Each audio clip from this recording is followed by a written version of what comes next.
Hello students, today we are going to start a new chapter, that is chapter number 1, chemical reactions and equation.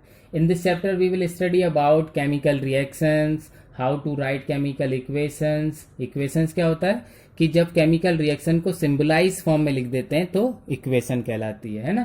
So how to write the chemical equation, then after we will study about balancing the chemical equation. फिर हम उसके बाद पढ़ेंगे types of chemical reactions, oxidation, reduction. मतलब ये chapter है, summary है पूरी चैप्टर की. बट अब आज स्टार्ट कर रहे हैं introduction to the chemical reaction. ठीक है, so let's start with introduction. Here किसका? केमिकल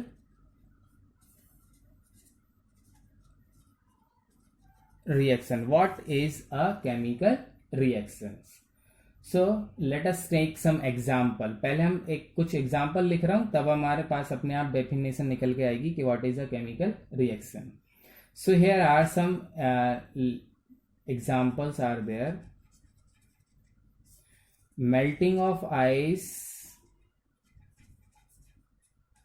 ठीक है. Another example is evaporation of water. ठीक है. Another example is rusting of iron. Another example is souring of milk, या फिर लिख देंगे formation of curd. Next is burning of कोल.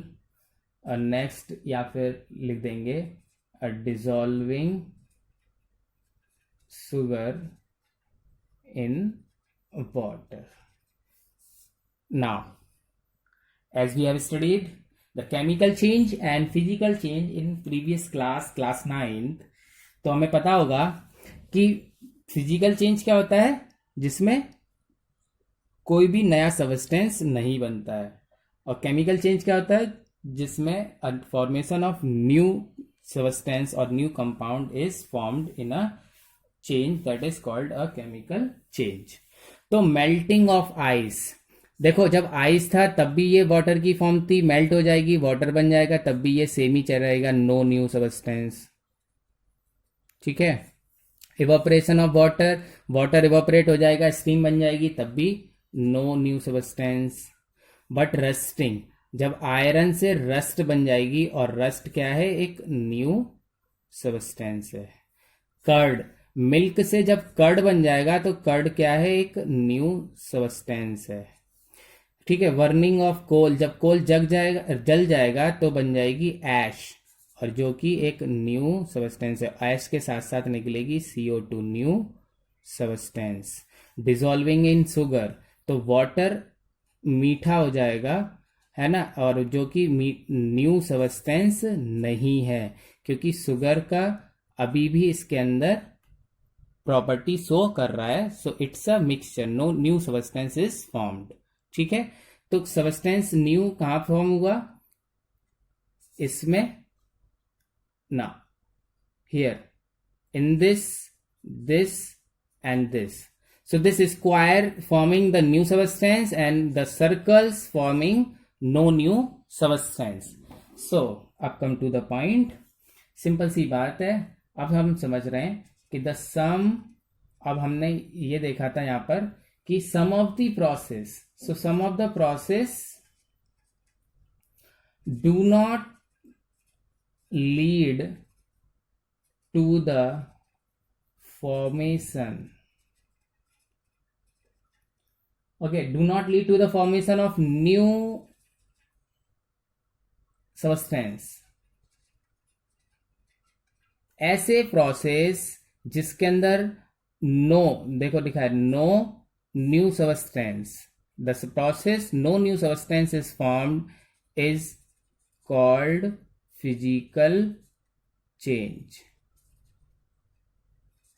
ठीक है. Example melting of ice, evaporation of water, dissolving sugar in water. ये जो सर्कल है are the example of physical change.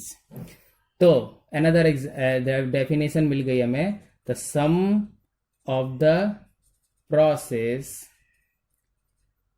है ना, the sum of the process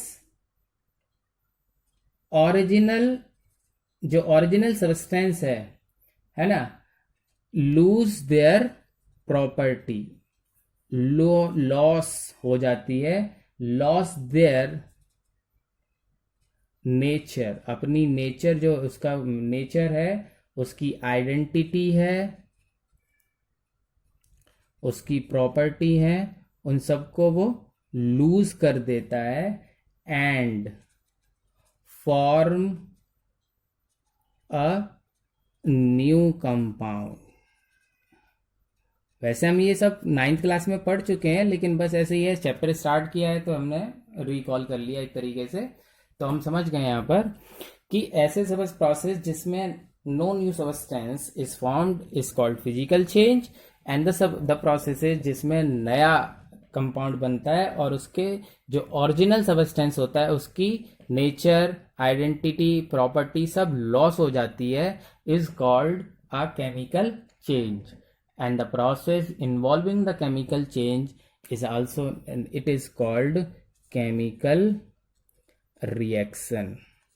chemical change he chemical reactions कहलाता है। ठीक है, समझ गए? तो चैप्टर हमारा स्टार्ट होता है यहाँ पर केमिकल रिएक्शन से। तो the chemical reaction he chemical change है, या केमिकल चेंज को ही हम केमिकल रिएक्शंस कहते हैं। ठीक है, so there are so many example, cooking of, है ना, cooking of food is also a chemical change, ripening of fruit is also a chemical change, ठीक है, burning of anything is also a chemical change। so there are so many chemical change, and this is what all the chemical change are chemical है ना reaction, and that chemical reaction can be written in the symbolized form, that is called chemical equation। जब उसी chemical change को, जब हम उसी को reaction बोलते हैं और वही रिएक्शन जब सिंबलाइज लिख देते हैं तो इक्वेशन हो जाती है। ये तो रही सब बात। अब आता है main, what is a reactant and product. तो अभी हम जो चेंज सीख के आ रहे हैं, फॉर एग्जाम्पल समझ लेते हैं पहले reactant, the substance taking part in the chemical reaction. किसी केमिकल रिएक्शन के अंदर वो सबस्टेंस जो टेक पार्ट, मतलब पार्ट लेते हैं, आर कॉल्ड रिएक्टेंट। ठीक है, अच्छा, तो प्रोडक्ट क्या हुआ? द न्यू सब्सटेंस और कंपाउंड फॉर्म्ड, जो भी नया सबस्टेंस या कंपाउंड बनता है इज कॉल्ड प्रोडक्ट। ठीक है, तो अभी हमने देखो ये पढ़ा था, बर्निंग ऑफ कोल क्या है? केमिकल चेंज है, न्यू सबस्टेंस बनता है, न्यू सबस्टेंस। तो देख लेते हैं क्या है, इसको डिटेल में पढ़ लेते हैं। Example, when the coal, okay, one in the presence of oxygen. ठीक है, तो जो लेफ्ट हैंड साइड पर है वो है रिएक्टेंट। क्या है? रिएक्टेंट। ओके, किधर है? Left hand side. ओके, क्या बनेगा? A new compound. तो अभी हमने पढ़ा था chemical change means the substance which take part in the chemical reactions are called reactant, and the compound, new compound is formed, is called product। तो ये है product, and that is always on the right side। एक बात, ठीक है। इनकी इनकी अपनी आइडेंटिटी चली गई, देखो लिखा है lose their original substance lose their nature identity property. तो ओरिजिनल सबस्टेंस क्या था, carbon and oxygen.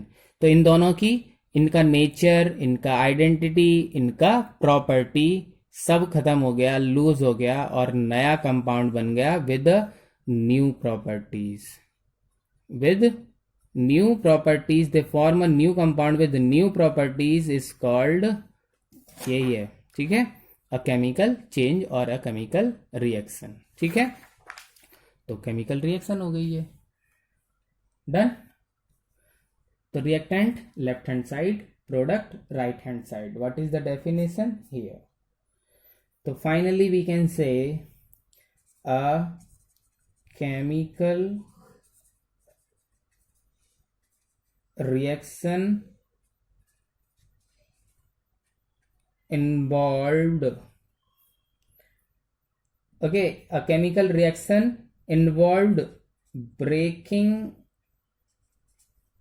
of chemical bond in the bond present in reactant। ठीक है, रिएक्टेंट मॉलिक्यूल के जो बॉन्ड होते हैं वो टूटते हैं, देखो लिखा है a chemical reaction involve breaking of chemical bond present in the reactant molecule. तो रिएक्टेंट मॉलिक्यूल के अंदर जो भी बॉन्ड है वो पहले टूटेंगे, ठीक है, and forming new chemical bond. जो पुराने उनके रिएक्टेंट के बॉन्ड हैं, chemical bond in the present in reactant will break और फॉर्मिंग न्यू बॉन्ड्स, नए बॉन्ड बनेंगे।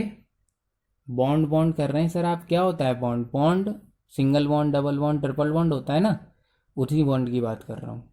ठीक है, तो रिएक्टेंट के बॉन्ड टूटेंगे, फिर रीअरेंज होंगे और नए बॉन्ड बनेंगे। ठीक है, तो न्यू केमिकल बॉन्ड बनेंगे, new bonds to give the new product. और न्यू प्रोडक्ट को क्या बोलते हैं? कंपाउंड, सॉरी, न्यू प्रोडक्ट को तो न्यू प्रोडक्ट। ठीक है, न्यू कंपाउंड को न्यू प्रोडक्ट।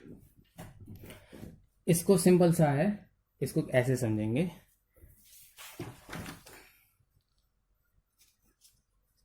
पहले एक बार डेफिनेशन में रिपीट कर रहा हूँ, फिर समझ जाएंगे।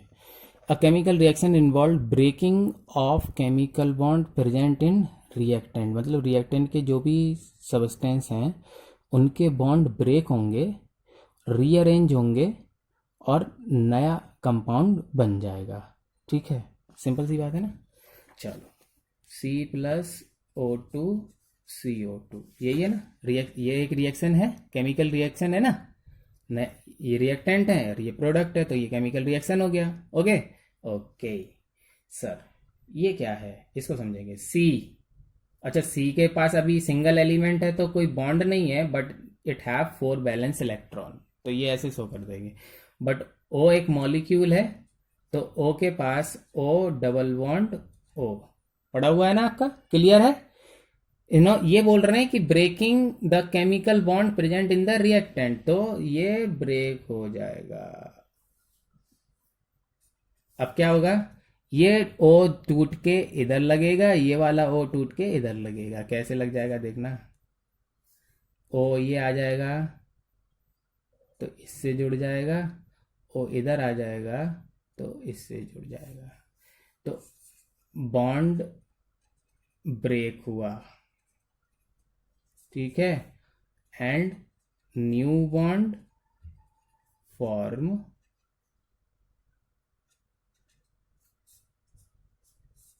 ठीक है, done, clear, okay. Example, burning of magnesium ribbon, burning of magnesium ribbon. क्या है ना कि ये एक practical easily we can do in the lab, है ना। क्यों? क्योंकि magnesium most of the labs there is magnesium is available, मतलब ज़्यादातर लैब्स में मैग्नीशियम रहता है। Magnesium comes in the form of ribbon, ribbon या फिर वायर की फॉर्म में आता है। साइनी सरफेस, साइनी होता है क्योंकि एक मेटल है। ठीक है, बात समझ में आ गई। तो मैग्नीशियम के Mg के रिबन होते हैं या फिर वायर होता है, एंड मैग्नीशियम एक मेटल है इसलिए साइनी होता है। इतनी बात समझ गए। And it is easily available in most of the labs, सबकी लैब्स में, ज़्यादातर स्कूल्स या जितने लैब्स होते हैं वहाँ पर मैग्नीशियम रिबन होता है। हम भी ये प्रैक्टिकल लैब में करके देखेंगे, बट आज हम ये समझ ले रहे हैं कि what we will do there and what will happen.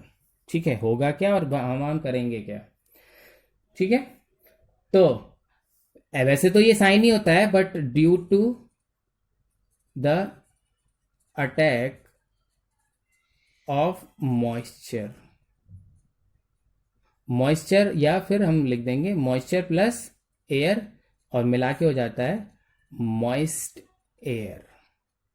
ठीक है, मॉइस्ट एयर या फिर moisture plus air. Okay, due to the moist attack of moist air it gets coated with a white colour की लेयर इसके ऊपर आ जाती है ना, वाइट लेयर ऑफ किसकी होती है वो, मैग्नीशियम ऑक्साइड की। ठीक है, तो white layer of magnesium oxide. जैसे आप रिबन को जब अभी नया आएगा तो साइन ही चमकीला होगा, लेकिन जब ज़्यादा दिन तक अगर अच्छे से नहीं रखा होगा, है ना, अच्छे से पैक करके, तो वो due to the attack of moist air it gets coated with the white layer. ठीक है, तो रिबन के ऊपर ऐसे वाइट स्पॉट आ जाते हैं। ठीक, तब वन करेंगे तो ये एक्सपेरिमेंट बहुत अच्छे से इजीली नहीं हो पाएगा, इसलिए what we will do during the ray, है ना, तो हम क्या करेंगे, we have to clean it by rubbing, है ना। क्यों बाय रबिंग सैंड पेपर, है ना, by rubbing the sandpaper, sandpaper से इसको रब करके इस लेयर के जो इस वाइट कलर के स्पॉट्स आ गए हैं उसको साफ करेंगे। क्यों साफ करेंगे, टू, है ना, to remove the layer of magnesium oxide, जो मैग्नीशियम ऑक्साइड की वाइट लेयर डॉट स्पेट्स, है ना, जो स्पॉट्स आ गए हैं उनको हम रब करके सैंड पेपर से साफ करेंगे। ठीक है, फिर उसके बाद हम रिएक्शन करेंगे। क्या रिएक्शन करेंगे, क्लियर लिखा हुआ है, बर्निंग ऑफ मैग्नीशियम रिबन। उसके लिए क्या करना है, for example now we have taken the piece of magnesium ribbon, we have a burner here. Okay, so when we switch on this burner will start burning due to the burning in the flame। ठीक है, जब ये burn होगा, हमें यहाँ पर जब ये बर्न होने लग जाएगा तो we have to put a china dish. क्या होता है, देखा होगा आपने, चाइना डिश को हमें नीचे रखना पड़ेगा, सो दैट कि जो जब ये जलेगा तो वाइट के ये पार्टिकल जल के नीचे गिरेंगे, यहाँ पर इकट्ठे हो जाएंगे, and that is what magnesium oxide white powder. ठीक है, ये तो होगा, क्या होगा, देखिए Mg प्लस O2। ठीक, क्या बन जाएगा, MgO, 2 O है तो आपको यहाँ 2 लगाना पड़ेगा, अब Mg 2 गए तो इसलिए यहाँ 2 लगाना पड़ेगा। That is called balancing of a chemical equation. ये समझ गए। ठीक है, तो ये रिएक्शन है। ओके, क्यों साफ किया था, to remove the white layers. Now here the characteristic of characteristics of a chemical reaction, chemical reaction के करेक्टरिस्टिक्स। अच्छा, करेक्टरिस्टिक्स क्या होते हैं, उसकी डेफिनेशन है, what do you mean by characteristics. So the easily observable, मतलब जिनको हम इजीली आइडेंटिफाई कर पाए, ऑब्जर्व कर पाए, जिन चेंजेस को, उन्हीं चेंजेस को बोलते हैं करेक्टरिस्टिक्स। ठीक है, तो the easily observable changes that take place in the chemical change या फिर केमिकल रिएक्शन, एक ही बात है ना। Okay, are called the characteristics. तो इजीली ऑब्जर्वेबल जो चेंज है उन्हीं को करेक्टरिस्टिक्स बोलते हैं। तो क्या क्या वो चेंजेस हैं जो जिनको हम इजीली ऑब्जर्व कर सकते हैं, तो these are, number 1, formation of precipitate. ठीक है, तो फॉर्मेशन ऑफ प्रेसिपिटेट अगर हो रहा है तो प्रेसिपिटेट क्या होता है, एक इनसॉल्युबल सब्सटेंस होता है ना। कैसा होता है, इनसॉल्युबल, और जो कि टेस्ट ट्यूब के ऐसे बॉटम पर आके इकट्ठा हो जाता है। ठीक है, इसीलिए ये डाउनवर्ड डायरेक्शन में शो किया जाता है, सो दैट कि इट शोज कि it is collected at the bottom, मतलब टेस्ट ट्यूब के सबसे नीचे जाके बैठ जाता है ना, इनसॉल्युबल होता है इसलिए, क्योंकि घुलता तो है नहीं है। फॉर्मेशन ऑफ पीपीटी, तो ये दिखाई दे जाता है, तो इजीली ऑब्जर्वेबल चेंज है। Okay, number 2, evolution of gas. अब गैस इवॉल्व होती है तो बबल्स आने लगते हैं रिएक्शन के अंदर, तो इजीली ऑब्जर्व हो जाता है कि evolution of gas is happening. Number 3, change in colour. अब कलर चेंज होगा तो इजीली ऑब्जर्व हो जाएगा, तो change in colour is also a characteristics. Number 4, change in state. अब देखिए, अगर हमने 2 लिक्विड लिए और रिएक्शन के बाद वो गैस बन गए और गायब हो गए, उड़ गए, या हमने है ना फ्यूम्स देखे निकलते हुए, तो चेंज इन स्टेट हो गया, सॉलिड से लिक्विड हो जाए या लिक्विड से गैस होता है, तो इजीली अंडरस्टैंड कर सकते हैं ना हम इस बात को, इजीली ऑब्जर्वेबल है, तो ये भी एक करेक्टरिस्टिक्स है। And number 5, change in temperature. Okay, so these are the easily observable changes that we can see in during a chemical reaction, और इन्हीं चेंजेस को हम बोलते हैं करेक्टरिस्टिक्स। इन करेक्टरिस्टिक्स को डिटेल में हम बाद में पढ़ेंगे, लेटर इन दिस चैप्टर, हम कल या बाद में, लेकिन आज हमने ये करेक्टरिस्टिक्स पढ़ लिए हैं, मतलब ठीक है। There are 5 characteristics, formation of a precipitate, evolution of gas, change in color, change in state and change in temperature। मतलब इसमें से कोई एक या एक से ज़्यादा, जरूरी नहीं है कि सिर्फ एक ही चेंज शो होगा किसी भी केमिकल रिएक्शन में, एक या एक से ज़्यादा भी शो हो सकते हैं। मतलब ऐसा नहीं है कि इन 5 में से कोई भी ना हो। अगर जब 5 में से कोई भी नहीं होगा तो फिर हम कैसे आइडेंटिफाई करेंगे कि वो केमिकल चेंज है। तो कम से कम इनमें से कोई एक ना एक चेंज जरूर शो होना है ना, एक से ज़्यादा भी हो सकते हैं। Done, so that's all for today. Revise the topic. Thank you.